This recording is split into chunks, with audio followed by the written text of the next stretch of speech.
നസീസ് ആർക്കൈവ്സിൻ്റെ പുതിയൊരു വീഡിയോയിലേക്ക് എല്ലാവർക്കും സ്വാഗതം.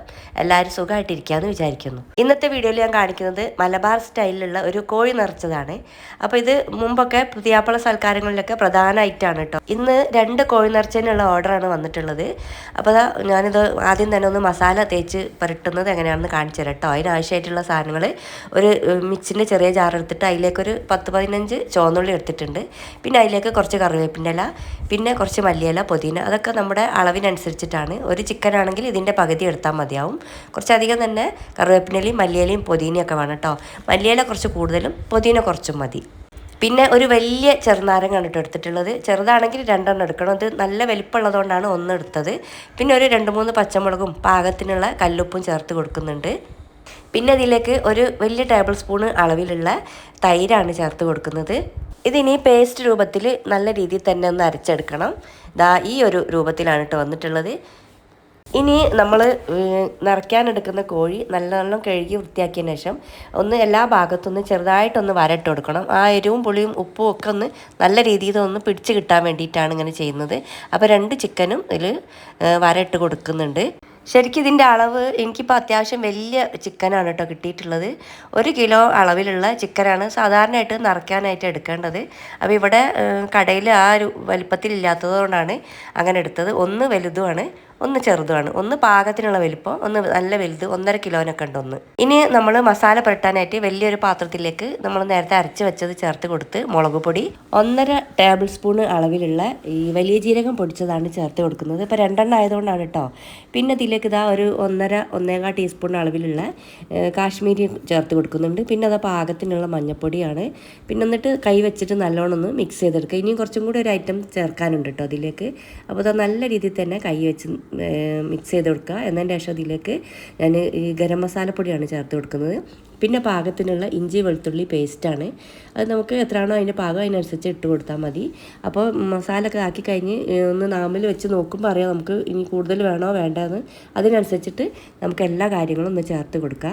എന്നിട്ട് എല്ലാ ഭാഗത്തും നല്ല രീതിയിൽ തന്നെ മസാല തേച്ച് പിടിപ്പിക്കണം. നമ്മൾ ഫസ്റ്റ് തന്നെ ഈ മസാല തേക്കുന്ന സമയത്ത് നല്ല രീതിയിൽ ഉപ്പുണ്ടാവില്ല കേട്ടോ. പിന്നെ നമ്മൾ പൊരിക്കാൻ സമയത്ത് ഒന്ന് നോക്കിയിട്ട് വീണ്ടും ഒന്ന് കുറച്ചുകൂടി അതിൽ പറ്റി കൊടുക്കുന്നതാണ് നല്ലത്. അപ്പോൾ ഒരു 2 മണിക്കൂറെങ്കിലും ഫ്രിഡ്ജിൽ സൂക്ഷിച്ചതിന് ശേഷമാണ് നമ്മൾ ഇത് പുറത്തേക്ക് എടുത്ത് വെക്കുന്നത്. 4 കോഴിമുട്ട ഞാൻ പുഴുങ്ങാനിട്ടിട്ടുണ്ട്. ഇതിൻ്റെ ഉള്ളിൽ നിറയ്ക്കാനാണ്. പിന്നെ അതിൽ ഗാർണിഷ് ചെയ്യാൻ വേണ്ടിയിട്ട് കുറച്ച് ഉള്ളിയും അണ്ടിപ്പരിപ്പ് മുന്തിരി ഒക്കെ ഒന്ന് പൊരിച്ചെടുക്കാനുണ്ട്. അതിനായിട്ട് ഞാനിതാ ഒരു വലിയ ഉള്ളിയാണ് കേട്ടോ, വെല്ലുള്ളിയാണ് എടുത്തിട്ടുള്ളത്. അതൊന്ന് നന്നായിട്ടൊന്ന് പൊരിച്ചെടുക്കുക. നമ്മൾ ബിരിയാണിക്കൊക്കെ പൊരിച്ചെടുക്കലില്ലേ, അതേ രീതിയിലാണ് ഉള്ളിയും അണ്ടിയും മുന്തിരിയൊക്കെ എടുക്കുന്നത്. കൂടി പോണ്ട, കുറച്ച് മതി.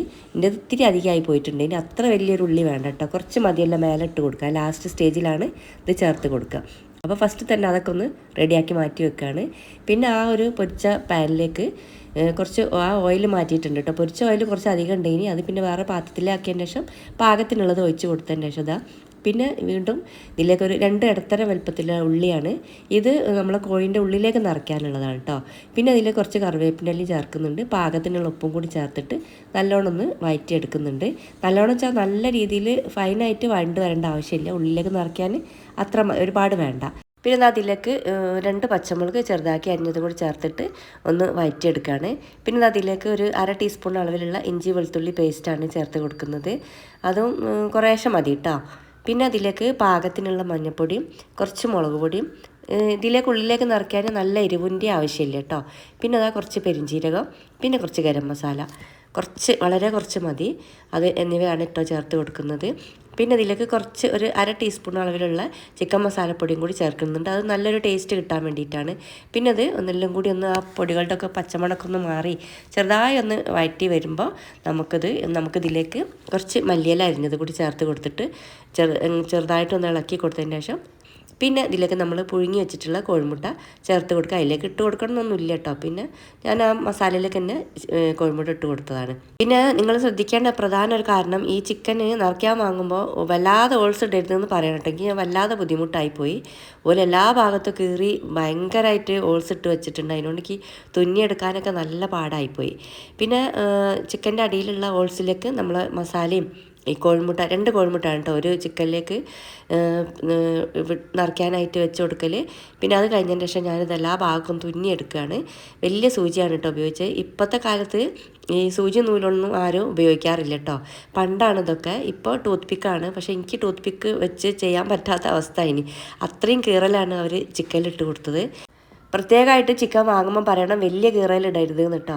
പിന്നെ ഇതാ കാലും രണ്ടും ഞാൻ നല്ല കൂട്ടിക്കെട്ടിയിട്ടുണ്ട്. എന്നതിൻ്റെ ശേഷം ഇതാ കുക്കർ എടുത്തിട്ട് അതിലേക്ക് ആ ഒരു ചിക്കൻ വെച്ച് കൊടുക്കണം. അതിലേക്ക് വെള്ളമൊന്നും ചേർക്കണ്ട. ഞാൻ പിന്നെ ആ ഒരു മസാല കുറച്ച് ബാക്കിയുള്ളതുകൊണ്ട് അതിലേക്ക് ചേർത്ത് കൊടുത്താണ്. ഒരൊറ്റ വിസിലിൽ തീ ഓഫാക്കണം കേട്ടോ. അപ്പോൾ ഒരുപാട് വെന്ത് പോവുകയും ചെയ്യരുത്, അത്യാവശ്യം വേവ് വേണം. ആ ഒരു രീതിയിൽ കുറച്ച് സമയത്തിന് ശേഷം അതിൻ്റെ വെയിറ്റൊക്കെ ഒന്ന് മാറ്റിയതിന് ശേഷം ചിക്കൻ ഇതാ വലിയൊരു പാൻ അടുപ്പത്ത് വെച്ചിട്ട് അതിലേക്ക് ഇതൊന്ന് കുറച്ച് ഓയിൽ ഒഴിച്ച് കൊടുത്തിട്ട് ആ ചിക്കന് തിരിച്ചും മറിച്ചും എല്ലാ ഭാഗത്തും നല്ല രീതിയിലൊന്ന് പൊരിയത്തക്ക രീതിയിൽ തിരിച്ചും മറിച്ചിട്ട് കൊടുത്തിട്ട് ഒന്ന് മാറ്റി വെക്കുക.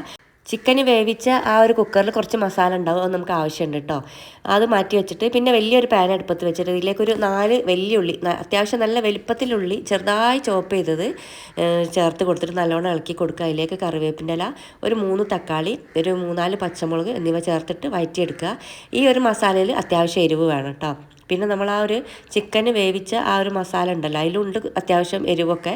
അപ്പോൾ അതുകൊണ്ട് ഇതിൽ ശ്രദ്ധിച്ചിട്ട് മാത്രം എരിവിട്ടുക. ഒരുപാട് എരിവായി പോവുകയും ചെയ്യരുത്. ഇനി ഇത് അതിലേക്ക് 1 ടേബിൾ സ്പൂൺ അളവിലുള്ള ഇഞ്ചി വെളുത്തുള്ളി പേസ്റ്റ് ചേർത്തിട്ട് നല്ല രീതിയിൽ തന്നെ ഒന്ന് വാട്ടിയെടുക്കുക. നല്ലോണം ഒന്ന് വാടണം കേട്ടോ.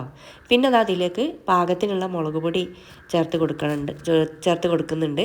പിന്നെ ഇതിലേക്ക് ഇതാ കുറച്ച് മഞ്ഞൾപ്പൊടി, കുറച്ച് മല്ലിപ്പൊടി, പെരിഞ്ജീരകപ്പൊടി ഒക്കെ നമ്മളെ പാകത്തിനനുസരിച്ചിട്ട് ചേർത്ത് കൊടുത്താൽ മതി. ഇതിപ്പോൾ 2 എണ്ണത്തിലേക്കുള്ള അളവാണ് കേട്ടോ ഈ ഒരു കാണിക്കുന്നത്. പിന്നെ ഇതിലേക്ക് കുറച്ച് ചിക്കൻ മസാലപ്പൊടി. ഞാൻ ഒരുവിധം ചിക്കൻ്റെ ഐറ്റംസിലൊക്കെ ചിക്കൻ മസാലപ്പൊടി ചേർക്കാറുണ്ട് കേട്ടോ. അപ്പോൾ നിങ്ങൾക്ക് താല്പര്യം ഇല്ലെങ്കിൽ ചേർത്ത് കൊടുക്കണ്ട. പിന്നെ പാകത്തിനുള്ള മഞ്ഞൾപ്പൊടിയും ഗരം മസാലപ്പൊടിയും കൂടി ചേർത്തിട്ട് നല്ലോണം ഒന്ന് വാട്ടിയെടുക്കുകയാണ്. പിന്നെ നമ്മൾ നേരത്തെ ആ ചിക്കന് കുക്കറിലിട്ട് വേവിച്ച ആ ഒരു മസാല ഉണ്ടല്ലോ, അത് ഇതിലേക്ക് ഒഴിച്ച് കൊടുക്കുക. അപ്പോൾ അത് നിങ്ങൾ അങ്ങനെ മസാല കുക്കറിൽ വേവിക്കുന്നില്ലെങ്കിൽ നല്ല ചൂടുവെള്ളം ഒഴിച്ച് കൊടുത്താൽ മതി. ഇനി ഇത് നല്ലോണം ഒന്ന് വറ്റിച്ചെടുക്കണം കേട്ടോ. അപ്പോൾ അതിലേക്ക് ഞാൻ കുറച്ച് മല്ലിയിലയും പുതിനയും കൂടി ചേർത്ത് കൊടുക്കുന്നുണ്ട്. നല്ല രീതിയിൽ തന്നെ ആ വെള്ളം ഒന്ന് റെഡിയായി വരണം. പിന്നെ നമ്മൾ പൊരിച്ചെടുത്തിട്ടുള്ള ചിക്കനാണ് ഈ ഒരു മസാലയിലേക്ക് വെച്ച് കൊടുക്കേണ്ടത്. എന്നിട്ട് നല്ല രീതിയിൽ തന്നെ സ്പൂൺ വെച്ചിട്ട് ആ ഒരു ചിക്കനിലേക്ക് ആ ഒരു മസാല ഇങ്ങനെ ഇതേപോലെ ആക്കി കൊടുക്കുക. എങ്കിൽ തന്നെയുള്ളൂ എല്ലാ ഭാഗത്തും നല്ല ടേസ്റ്റ് ഉണ്ടാവുള്ളൂ. എരിവും പുളിയൊക്കെ ആ ചിക്കനിലേക്ക് പിടിക്കണമല്ലോ. നമ്മൾ മസാല തേച്ചാലും എരിവും ഉപ്പ് അത്ര വലിയ അത് ഉണ്ടാവണം എന്നില്ല. അതുകൊണ്ട് ഈ മസാലയിലെ, അതായത് ഈ ഒരു ഗ്രേവിയിലെ ഉപ്പും എരിവൊക്കെ ഇതിലേക്ക് പിടിക്കും കേട്ടോ. അപ്പോൾ അതിനായിട്ട് ഒരു 10-15 മിനിറ്റ് നേരം നമ്മൾ ഇതിലിട്ടിട്ട് ഇതേപോലെ ചെയ്ത് കൊടുക്കണം. അങ്ങോട്ടും ഇങ്ങോട്ടൊക്കെ തിരിച്ചിടുന്നതിനനുസരിച്ചിട്ട് ആ ഒരു ഗ്രേവി ഈ ചിക്കൻ്റെ മേലോട്ട് ഇട്ട് കൊടുക്കണം.